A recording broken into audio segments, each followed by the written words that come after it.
తెలంగాణ రాష్ట్రంలో ఎక్కడ చూసుకున్నా అందరి చూపు జూబ్లీహిల్స్ బై ఎలక్షన్స్ పైనే ఉన్నాయి.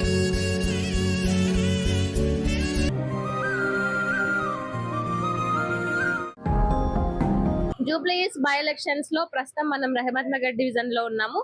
అయితే ఈ రెహమత్ నగర్ లో ప్రజలు ఎవరి వైపు ఉంటున్నారు, ఏ పార్టీకి మద్దతు ఇవ్వబోతున్నారో వాళ్ళ మాటల్లో అడిగి తెలుసుకుందాం. జూబ్లీహిల్స్ బై ఎలక్షన్స్ వచ్చినాయి కదా, మీరు ఎవరికి ఓటేయాలని?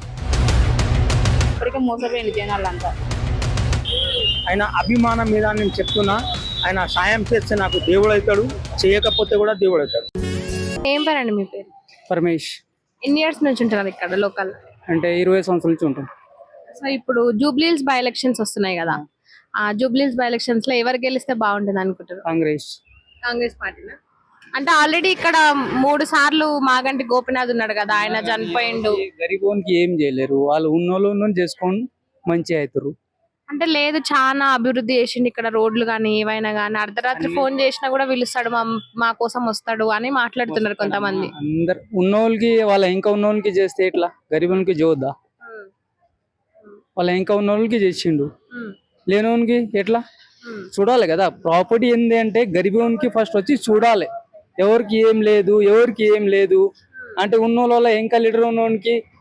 అప్పుడు అవి తెలంగాణలో ఇది ఇచ్చినప్పుడు, దళిత బంధు ఇచ్చినప్పుడు అందరు లీడర్లకి ఇచ్చారు, గరీబ్ వాళ్ళకి ఇచ్చేయలేరు కదా, ఎవరికి ఇవ్వలేరు. వాళ్ళే కారేసుకొని తిరుగుతారు.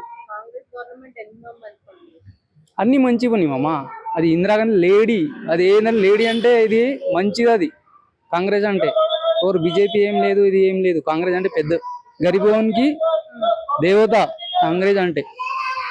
మరి కాదు, కాంగ్రెస్ వచ్చి 2 సంవత్సరాలు అవుతుంది, మొత్తం కాంగ్రెస్ అంతా దోచుకుంటుంది, మాకు ఏం మంచి పని చేస్తలేరు. అమ్మా చేస్తే వాళ్ళకు కూడా బిల్ పెట్టాలి కదా.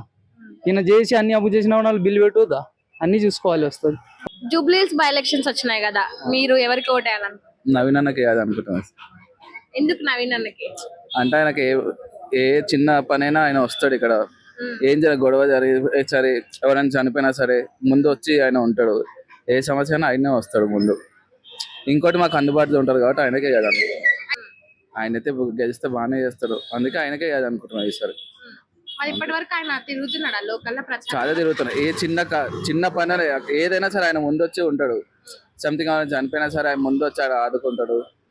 అలాగే మన పైసలు కాదన్నా ఇస్తాడు. ఏ చిన్న పని అయినా ఆయనే వచ్చి చేస్తాడు. ఫంక్షన్ జరగని, సంథింగ్ ఎవరైనా చనిపోని, ఏదైనా కార్యక్రమం అయినా సరే. ఎందుకు మొన్నటి వరకు చాలా మందికి పేదవాళ్ళకి ఒక ఏదో కాలిపోయింది, వాళ్ళకి వచ్చి హెల్ప్ చేసిండు. చాలా అప్పుడే ఎమర్జెన్సీ అప్పటికే వచ్చేసిండు ఆయన. ఏ ప్రాబ్లం ఉన్నా ఆయన చూసుకుంటాడు వచ్చి. అందుకని అయితే మరి ఇప్పుడు ఆయన ప్రచారంకి ఏం తిరుగుతలేడు, ఏదో వేరే నియోజకవర్గం వాళ్ళని ఎమ్మడేసుకొని మీద తిరుగుతున్నాడు తప్పితే ప్రజల దగ్గరకు వచ్చి ప్రజల సమస్యల గురించి ఏం పట్టించుకుంటలేడు అని కొంతమంది అంటున్నారు. మరి దానిపైన అంటున్నారు కానీ చూడాలి సార్. అంటే మీ వరకు వస్తున్నాడా? అంటే మా వరకు అయితే వస్తున్నాడు, తిరగడం గానీ మా వరకు అయితే వస్తున్నాడు. మరి ప్రచారం చేస్తున్నాడు కదా, పోయినసారి కూడా చేస్తారు. ఇండిపెండెంట్ పోటీ ఉండే పోయినసారి. కాంగ్రెస్ ఇప్పుడు ఆయన కాంగ్రెస్ పార్టీ ఆయనకు టికెట్ ఇచ్చింది కదా. ఆల్రెడీ కాంగ్రెస్ పార్టీ 2 సంవత్సరాలు అధికారంలోకి వచ్చినప్పటికీ ప్రజల్లో చాలా వరకు నెగిటివిటీ వచ్చిందంట. హైడ్రా విషయంలో చూసుకున్నా, లేకపోతే ఇచ్చిన హామీలు నెరవేర్చలేదని అన్ని రకాలుగా బాగా గవర్నమెంట్ కి నెగిటివిటీతో ఉంది. మరి ఇప్పుడు నవీన్ యాదవ్, కాంగ్రెస్ పార్టీ నవీన్ యాదవ్ కి టికెట్ ఇవ్వడంపై ఈ నెగిటివిటీ నవీన్ యాదవ్ పైన ఎఫెక్ట్ అయ్యే అవకాశం పడదు అనుకుంటున్నాను. అంటే ఇప్పుడు నవీన్ యాదవ్ ని చూసి ఈయన క్యాండిడేట్ కాబట్టే ఓట్లు వేస్తారంటారా? అదైతే ఓకే, దానికి ఒప్పుకోవచ్చు. నవీన్ అన్న కోసమే ఓటేసారు అందరు. అదేం పని చేయదు, బీఆర్ఎస్ అసలు ఏం పని చేయదు. స్టేట్ వైజ్ అంటే చేసిండు, ఇక్కడ మా దగ్గర అయితే అంతగా ఏం చేయలేదు. అంటే మీ దగ్గర గతంలో బీఆర్ఎస్ ఎమ్మెల్యే మాగంటి గోపినాథ్ కొంతమంది అయితే మాకు ఎట్లాంటి ప్రాబ్లమ్స్ ఉన్నా ఆయన మాకు మధ్యరాత్రి అయినా సరే ఉంటాడు. ఆయన నేను ఎప్పుడు చూడలేదు. మెయిన్ రోడ్ ప్రాబ్లం ఉండేది.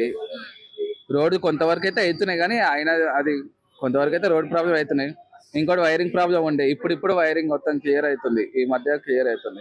అంటే ఇప్పుడు బై ఎలక్షన్స్ వచ్చిన తర్వాత, అంటే బై ఎలక్షన్ సందర్భంగానే కాంగ్రెస్ ఎమ్మెల్యేలు గానీ మంత్రులు గానీ ఇక్కడ బాగా లోకల్ లో తిరుగుతున్నారు, అస్సలు చేయకుండా. అదైతే కరెక్ట్. అంటే మరి ఇది బై ఎలక్షన్స్ కోసం మాత్రమే ఈ కపట ప్రేమ చూపిస్తారు అనుకోవాలా కాంగ్రెస్ పార్టీ?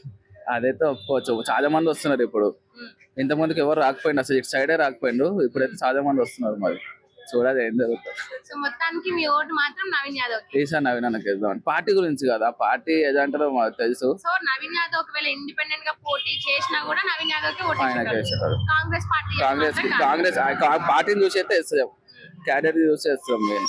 మరి ఆ క్యాడర్ లోనే నవీన్ యాదవ్ పని చేయాలి కదా, మరి అట్లేమన్నా మీ నవీన్ యాదవ్ మీకు అంత సపోర్ట్ ఉండే అవకాశం ఉంటుందంటే? చేస్తాడు ఆ పని చేస్తాడు కాబట్టి ఆయనకి వేస్తున్నాం ఇస్తారు. నవీన్ అన్నకే వేస్తున్నాం ఇస్తారు. అయితే ఒకసారి గెలిపించుకొని చూద్దాము, ఒక ఛాన్స్ ఇస్తేనే కదా తెలిసేది ఎట్లా. నమస్తే తాత. ఏం పేరు తాత నీ పేరు? మా పేరు శంకర్ సింగమ్మ. ఇక్కడనే లోకలేనా? నేను లోకలే. ఎన్ని సంవత్సరాలు నుంచి నడుపుతున్నావు? 40 సంవత్సరాలు. అంటే వేరే బిజినెస్ ఉంది, ఇది ఉట్టిగా మా పాప పోత్ మందరం ఉన్నాయి కదా దాని గురించి వేరే వాళ్ళ స్కూల్ కి తీసుకురావాలి అంతే, వేరే ఏం లేదు. అయితే మళ్ళీ ఇప్పుడు జూబ్లీహిల్స్ బై ఎలక్షన్స్ వచ్చినాయి కదా, అవునమ్మా. మరి ఏ పార్టీ గెలిచే అవకాశం ఉందంటారు? అవకాశం అయితే ఇప్పుడు నవీన్ యాదవ్ వచ్చింది, మళ్ళీ దిగింది. ఇంకా బీఆర్ఎస్ లో భార్య ఉంది, అని మంగిడి గోపీనాథ్ భార్య ఉంది. ఇద్దరు ఎవరు వస్తారో మాకు తెలియదు అమ్మా. ఆయన టకాపర్ ఉంది. రెండు పార్టీలు మంచి గట్టిగా మంచి ఇద్దరే. ఆయన సానుభూతితో వాడు రావచ్చు, నవీన్ యాదవ్ కి ఛాన్స్ ఎక్కువ ఉంది. అయితే మళ్ళీ ఇప్పుడు కాంగ్రెస్ వచ్చి 2 సంవత్సరాలు అవుతుంది, అంతకుముందు బీఆర్ఎస్ ఉన్నప్పుడు ముసలోళ్ళకి పింఛన్లు కానీ అన్ని కరెక్ట్ గా ఇచ్చిండ్రు. మళ్ళీ ఇప్పుడేమో కాంగ్రెస్ వచ్చిన తర్వాత 4,000 ఇస్తున్నది.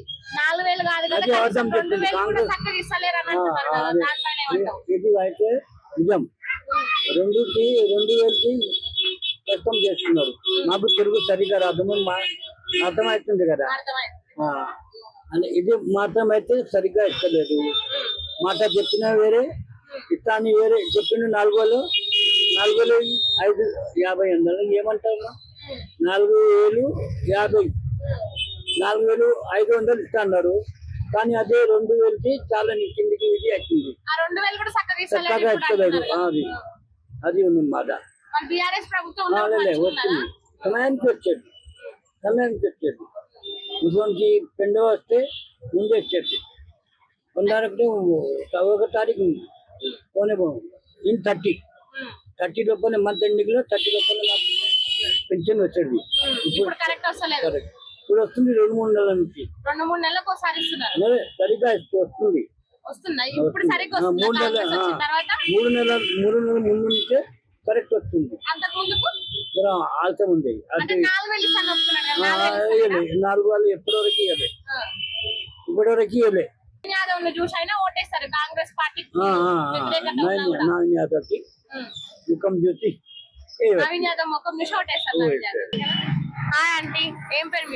నా పేరు రాణి అగర్వాల్. ఎన్ని ఇయర్స్ నుంచి ఉంటున్నారు ఇక్కడ? ఇక్కడ మేము 25 years నుంచి ఉంటున్నాం. సో ఇప్పుడు జూబ్లీహిల్స్ బై ఎలక్షన్స్ వస్తున్నాయి కదా, మీరు ఎవరు కోటేయాలనుకుంటున్నారు? నేనైతే బీజేపీ తరఫున ఎవరైతే నిలబడి ఉంటారో వాళ్ళకే వేస్తాను. అయితే బీజేపీ అంటే ఇక్కడ మన తెలంగాణలో టీఆర్ఎస్ కూడా బాగా చేసింది. ఒక టీఆర్ఎస్ కూడా వేయొచ్చు, రెండిట్లో ఏదో ఒకటి. ఈ రెండే బాగున్నాయి. అంటే కాంగ్రెస్ ప్రభుత్వం ఏం మంచిగా లేదా? నాకైతే ఎవరు చేసింది ఏమీ లేదు. కాంగ్రెస్ ఏమి చేయదు, టీఆర్ఎస్ ఏమి చేయదు. ఓటు వేయాలి. కాంగ్రెస్ ప్రభుత్వం ఫ్రీ బస్సులు పెట్టింది కదా, అది అన్నిటికంటే వేస్ట్. అది అందరినీ వేస్ట్ గా టైం పాస్ చేయడానికి బస్సులలో తిరుగుతున్నారు, కానీ అది యూస్కో ఏం లేదు. అదంతా మా షాప్ వాళ్ళతో మొత్తం టెక్స్ అని అది అని తీసుకుని చేస్తున్నారు వాళ్ళు. ఓకే, అది పర్వాలేదు, కానీ అది వేస్ట్. ఎవరి దగ్గర డబ్బులు ఉంటాయో వాళ్ళు కంపల్సరీ బస్సులలో పోతారు. ఇప్పుడు వేస్ట్ గా పోతున్నారు ఆడవాళ్ళు. ఫ్రీ బస్ పెట్టినట్టే పెట్టి మళ్ళీ మగవాళ్ళకి టికెట్ల రేట్లు పెంచిరు, అన్ని చేస్తున్నారు. అది ఎట్లా మా దగ్గరే తీసుకుంటారు వాళ్ళు అన్ని మన దగ్గరే. కానీ మనము అరే ఫ్రీ కదా అనేసి మనం చేసుకుంటాం, అది ఒకటి ప్లస్ పాయింట్. అందులో ఒక్కటి కూడా రాలేదు.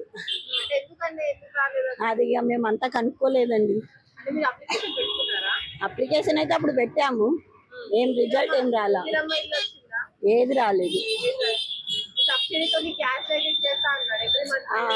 అది కూడా రాలేదు, మాకైతే రాలేదు. నాది టీఆర్ఎస్ అయినా బీజేపీ అయినా అప్పుడు నేను డిసైడ్ చేసుకుని ఏదో ఒకటి.